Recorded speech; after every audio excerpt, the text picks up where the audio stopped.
ಮುಗುಳ್ನಗೆಯ ವೆಂಕಟೇಶ್ ಅವರು ನಮ್ಮ ಜೊತೆಲಿದ್ದಾರೆ. ನಮಸ್ಕಾರ ಸರ್. ಸೊ ಎಷ್ಟು ವರ್ಷದಿಂದ ಆಟೋ ಓಡಿಸ್ತಾ ಇದ್ದೀರಾ? 25 ವರ್ಷದಿಂದ ಬೇರೆ ಕೆಲಸ ಮಾಡ್ತಾ ಇದ್ದೆ.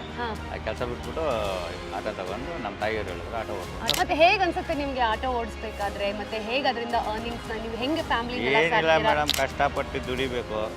ಕಷ್ಟಪಟ್ಟು ದುಡಿದ್ರೆ ಒಂದು 2 ಕಾಸು ನೋಡ್ಬೋದು. ಟ್ರಾಫಿಕ್ ಒಂದು ದುಡಿಲೇಬೇಕು, ದುಡಿಯೋ ವಿಧಿ ಇಲ್ಲ.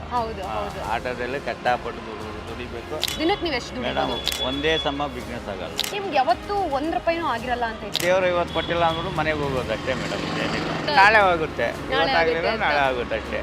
ಒಂದಿನ ಇದರಲ್ಲಿ ಫಸ್ಟ್ ಆಗೋದು. 2 ವೀಲರ್ ವೈಟ್ ಬೋರ್ಡ್ಗೆಲ್ಲ ಕೊಟ್ರಿ ಎಲ್ಲಿ ಮೇಡಮ್ ಬರುತ್ತೆ ಬಿಸ್ನೆಸ್. ನಾವು ಆಟೋದಾರ ಹೆಂಗ್ ಬದುಕೋದು, ಇಂಟ್ರೂ ಮಕ್ಕಳನ್ನ ಹೆಂಗ್ ಸಾಕೋದು, ಹುಡುಗರಿಗೆ ಹೆಂಗ್ ಓದಿಸೋದು. ಯಾವ್ದಾದ್ರು ಗೌರ್ಮೆಂಟ್ ಸ್ಕೀಮ್ಗಳನ್ನ ಮಾಡ್ಕೊಂಡಿದ್ದೀರಾ? ಪೋಸ್ಟ್ ಆಫೀಸ್ ಏನಿಲ್ಲ ಮೇಡಮ್, ಏನಿಲ್ಲ. ಇದನ್ನ ನಂಬ್ಕೊಂಡೇ ಜೀವನ ಮಾಡ್ತಾರೆ. ದೇವ್ರು ಕೊಟ್ಟಷ್ಟು ಹೋಯ್ತಾ ಇರೋದು. ಸೊ ನೀವು ದೇವ್ರನ್ನ ಜಾಸ್ತಿ ನಂಬ್ತೀರಾ, ನಿಮ್ಮ ಹಾರ್ಡ್ ವರ್ಕ್ನ ನಂಬ್ತೀರಾ? ನಾವು ದೇವ್ರನ್ನ ನಂಬ್ತೀರಿ.